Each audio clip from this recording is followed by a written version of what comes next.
ناظرین، بریک سے پہلے ہم بات کر رہے تھے ڈاکٹر شیمول اشرف کے ساتھ بچوں میں پائے جانے والے کینسرز کے متعلق. آئیے بات چیت کا سلسلہ وہیں سے آگے بڑھائیں.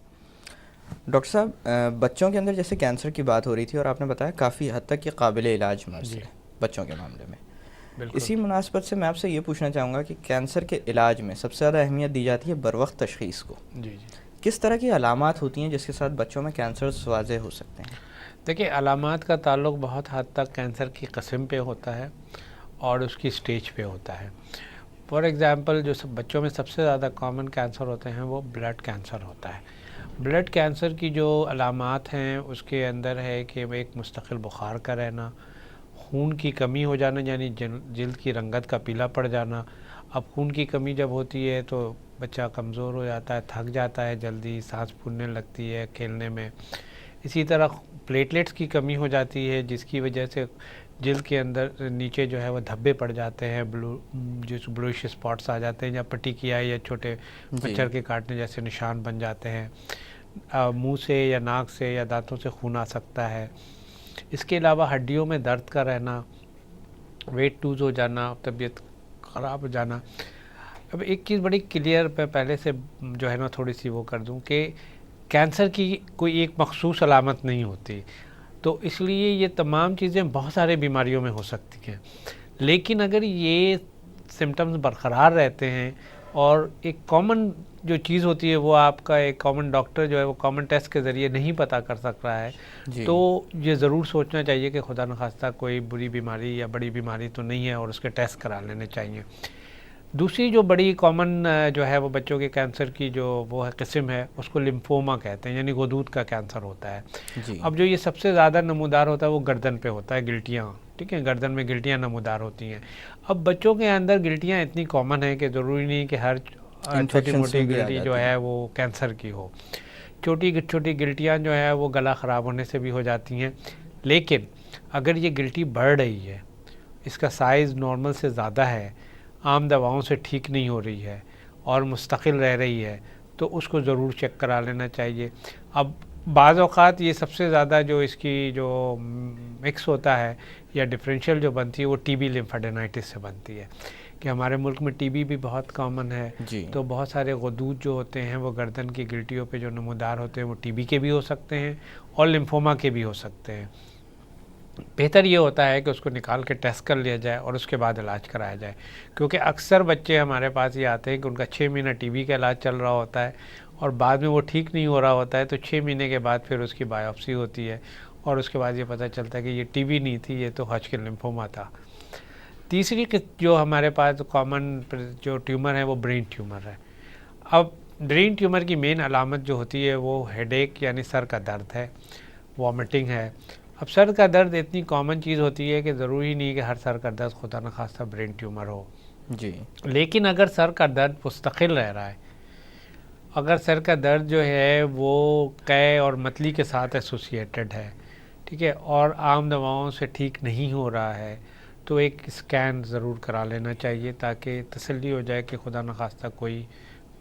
اب اس میرے کہنے کا یہ مطلب نہیں ہے کہ ہر ہیڈ ایک میں اسکین ہو جانا چاہیے، ٹھیک ہے نا، لیکن وہ ہیڈ ایک ہاں تبھی جو 2-3-4 ہفتے سے زیادہ چل رہا ہے اور علاج سے ٹھیک نہیں ہو رہا، کوئی وجہ سمجھ نہیں آ رہی ہے. کیونکہ اکثر ہمارے یہاں یہ ہوتا ہے کہ لیبل کر دیا جاتا ہے کہ سائیکوجینک ہیڈ ایک ہے، ٹھیک ہے، کہ بھئی یہ نفسیاتی ہے، ٹھیک ہے نا. پتہ چلا آنکھ ٹیسٹ کرا لی، سائنس کے لیے ٹیسٹ کرا لیا، باقی چیزیں بھی نہیں پتہ چلی کچھ، تو کہا کہ بھئی یہ بچہ جو ہے نا آپ کا جو ہے نا، یا بچی خاص کر کے لڑکیوں میں اگر ہوتے ہیں تو کہتے ہیں کہ بھئی یہ تو نفسیاتی ہے.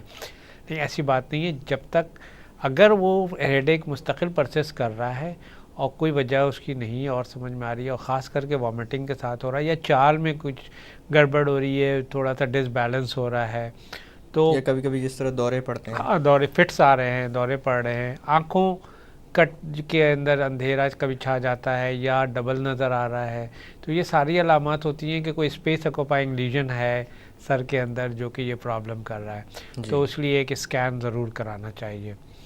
چوتھی جو ہمارے پاس جو کامن چیز آتی ہے وہ بون ٹیومر آتی ہے یا سارکوماز آتے ہیں. اس کے اندر یہ ہوتا ہے کہ جس جگہ پر بھی وہ پھوڑا یا کوئی سویلنگ ہے وہاں درد شروع ہوتا ہے. عام طور پر یہ ہوتا ہے کہ وہ درد جو ہے وہ عام ڈاکٹر اس کو درد کی دوائی دے دیتے ہیں کہ آپ کھیل رہے ہوں گے، چوٹ لگ گئی ہوگی، اب ٹھیک ہو جائے گا، پھر وہ 15 دن 1 مہینے کے بعد پھر دوبارہ اس کو درد ہوتا ہے، مستقل رہ رہا. تو اس میں ایک پلین ایکس رے بھی اگر کرا لیا جائے تو اس سے بھی واضح ہو جاتا ہے کہ خدا نخواستہ ہڈیوں میں کوئی گڑبڑ تو نہیں ہے. چھٹی چیز جو کہ ہمارے یہاں کامن ہوتی ہے وہ ہوتی ہے آنکھوں کا کینسر. اب یہ آنکھوں کا کینسر ایک ایسی چیز ہے کہ لوگ سنتے ہی سمجھتے ہیں کہ آنکھوں میں بھی کینسر ہوتا ہے اور بچوں کو. تو یہ ایک بیماری ہوتی ہے جو ریٹینا کے اندر ہوتی ہے، اس کو ریٹینوبلاسٹوما کہتے ہیں. اور اس کی ایک ٹپیکل پریزنٹیشن یہ ہوتی ہے کہ بچے کی آنکھ اندھیرے میں بلی کی طرح چمکتی ہے، جی. اور اس کو وائٹ ریفلیکس بھی کہتے ہیں، کیٹ آئی ریفلیکس بھی کہتے ہیں، اور وائٹ ریفلیکس یا لیوکوکوریا بھی کہتے ہیں. تو اگر ماں یہ کمپلین کرتی ہے تو ڈاکٹرز کو ضرور اس کے اوپر توجہ دینی چاہیے. اور اگر کسی کو یہ لگتا ہے کہ اس کی بچے کی آنکھ اندھیرے میں اب نارمل ہے یا چمکتی ہے تو اس کی آنکھوں کے ڈاکٹر سے تفصیلی معائنہ ضرور کرنا چاہیے، کیونکہ اگر ارلی اسٹیج پہ ریٹینوبلاسٹوما ڈائگنوس ہو جائے تو اس کا کیور 95-100% ہے. اور اگر خدا نخواستہ یہ بہت لیٹ ہو جاتا ہے تو آنکھ بھی نکالنی پڑتی ہے اور جان کو بھی خطرہ ہوتا ہے. تو یہ تمام علامات جو ہیں وہ ضروری نہیں ہے کہ کینسر کے لیے مخصوص ہوں، لیکن اگر یہ مستقل برقرار رہتی ہیں، عام دواؤں سے بچہ بہتر نہیں ہو رہا ہے، تو ڈاکٹرز کو ضرور ٹیسٹ کرانا چاہیے اور پیرنٹس کو ضرور یہ ٹیسٹ کرا لینا چاہیے. اب ٹیسٹوں کی جب بات ہم کرتے ہیں جی. تو بہت سمپل چیزیں ہوتی ہیں شروع میں. تو ایک تو بلڈ ٹیسٹ آپ کرا لیں، CBC جس کو ہم کہتے ہیں. تو لیوکیمیا یا جو بلڈ کینسر ہے اس کے بارے میں بہت سارے اشارے مل جاتے ہیں اور پھر وہاں سے ہم آگے بڑھتے ہیں. اسی طرح جو ہے وہ ہڈیوں میں درد اگر مستقل رہ رہا ہے یا ایک خاص مخصوص جگہ پہ درد ہو رہا ہے تو وہاں کا ایکس رے جو ہے وہ آپ کو یہ بتا دیتا ہے. آنکھوں کا معائنہ آپ کو آنکھوں کے کینسر کے بارے میں بتاتا ہے. پیٹ میں رسولی اگر ہو جاتی ہے، پیٹ میں کوئی میس ہو جاتا ہے تو ایک سمپل الٹرا ساؤنڈ آپ کو یہ بتا دیتا ہے کہ ہاں بھائی کوئی رسولی ہے. ٹھیک ہے. اب 2 ٹیسٹ جس کے بارے میں جو ہے نا وہ میں ضرور چاہوں گا کہ بات کروں، وہ ہے کہ جب بلڈ ٹیسٹ کے اندر ایک ایب نارمل سیلز آنے شروع ہو جاتے ہیں جن کو ہم بلاسٹ سیل کہتے ہیں اور جو کہ لیوکیمیا کی علامت ہوتی ہے، تو ڈاکٹر یہ مشورہ دیتا ہے کہ اس کا بون میرو کرانا ہے، ہڈی کے گودے کا ٹیسٹ کرانا ہے. اب وہاں پیرنٹ بہت کنفیوز ہوتے ہیں، ان کو بہت ساری غلط معلومات مل جاتی ہیں کہ نہیں جی ہڈی کے گودے کا ٹیسٹ نہیں کرانا، یہ تو جو ہے نا بہت خطرناک ہوتا ہے، اس میں ڈرل کرتے ہیں، ڈرل کر کے ہڈی کا گودا نکالتے ہیں. تو اس کو اتنا ڈرا دھمکا دیا جاتا ہے بیچارے کو کہ وہ یہ کرانے سے بہت کتراتے ہیں، جس کی وجہ سے ڈائگنوسس میں بہت تاخیر ہو جاتی ہے اور پھر وہ نقصان دہ ہوتی ہے. تو میں اس کو بڑا کلیئر بتا دوں کہ بون میرو کا ٹیسٹ تکلیف دہ ضرور ہوتا ہے لیکن نقصان دہ نہیں ہوتا. یعنی اس سے بچے کی جان کو یا بچے کی کسی چیز کو کوئی خطرہ نہیں ہوتا اور وہ ٹھیک ہو جاتے ہیں اس کے بعد. اور دوسری بات یہ ہے کہ ہم اب آج کل کے دور میں تقریباً تمام سینٹرز جو ہیں بچوں کے اندر بون میرو سیڈیشن میں، یعنی یا تو اس کو نیم بے ہوش کر کے یا بے ہوش کر کے کرتے ہیں تاکہ تکلیف نہ ہو، اور اس کے بعد پھر جو اس کا رزلٹ آتا ہے اس کے حساب سے ہم اس کے ٹریٹمنٹ کرتے ہیں. تو ہڈی کے گودے کا ٹیسٹ کرانے سے گھبرانا نہیں چاہیے. تکلیف ضرور ہوتی ہے، درد ہوتا ہے، لیکن وہ اب چونکہ بے ہوش کر کے کرتے ہیں تو اس وقت تکلیف نہیں ہوتی.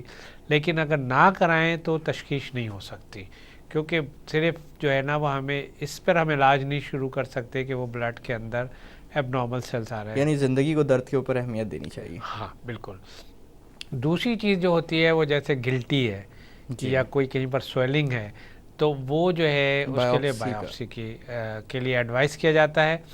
اب بائیوپسی کے بارے میں جو پہلا سب سے کامن مسکنسیپشن ہے اور تمام لوگوں میں پڑھے لکھے سے لے کے نیچے ناعلم لوگوں تک بھی ہے کہ بھائی نشتر لگانے سے کینسر پھیل جاتا ہے یا بائیوپسی کرنے سے کینسر پھیل جاتا ہے.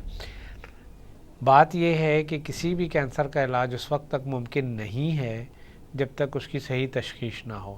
اور اب جیسے ہم پرسنلائز میڈیسن کی بات کر رہے تھے تو اب تو یہ ہے کہ لمفوما صرف کوئی ڈائگنوسس نہیں ہوتی، ہمیں یہ بھی پتہ ہونا چاہیے کہ یہ کون سا لمفوما ہے، نان ہاجکن ہے، ہاجکن ہے، اور اگر نان ہاجکن ہے تو کس قسم کا لمفوما ہے، بی سیل ہے یا ٹی سیل ہے.